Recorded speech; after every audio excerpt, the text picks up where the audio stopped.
instead of separate vertex and pixel shaders, we got unified shaders, meaning that any one of them was able to handle any type of shading task. This flexibility was extremely important as GPUs made the transition from graphics accelerators to the general purpose accelerators that power workloads like simulation and machine learning today. Also key to that transition was the release of the CUDA API, which is still % performance increase versus last gen. Unless, of course, you sprang for the following generation. You get a big fat D tier. But ooh, this is new. NVIDIA's Tesla architecture is back again with the 200 series, but the GTX goes before the numbers now. Ooh. In all seriousness though, the flagship GTX matured significantly by this point, allowing gamers to drive high-resolution 2560 by 1600 displays. And it was even beneficial for lower resolutions, with scaling that could reach 70 to 80%.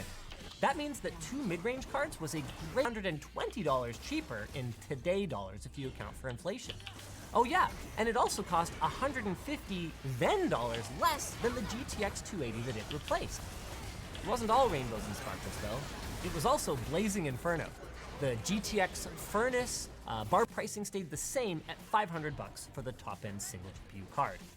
Notably, GeForce 500 saw the reintroduction of the TI moniker, which hadn't been used since 2002. We're still not sure how to pronounce it, GTX 560 TI, but we are sure that at the time, cards with this designation represented incredible performance for price.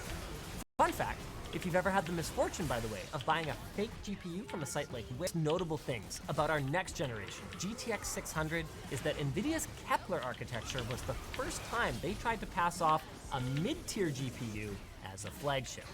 See, here's the thing.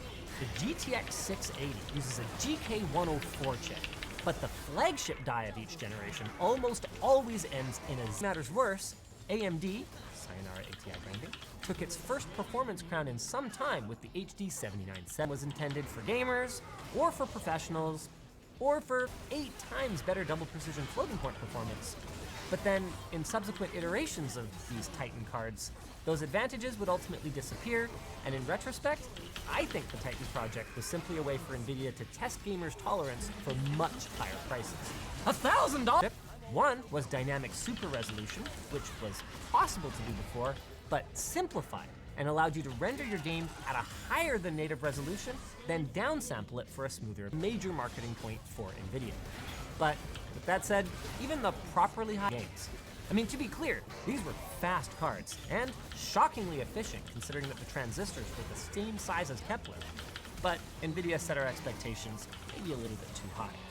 Notable too from this generation was the introduction of VXGI, even if voxel global illumination would ultimately give way to path-traced RTX lighting, which we'll get to later.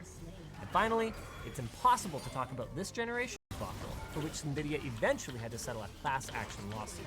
The cards did have 4 gigs of RAM as advertised, it's just that only 7/8 of it was actually accessible at full speed. Everything. At launch, gamers could pick up a top-tier card, sort of. They did that thing again where they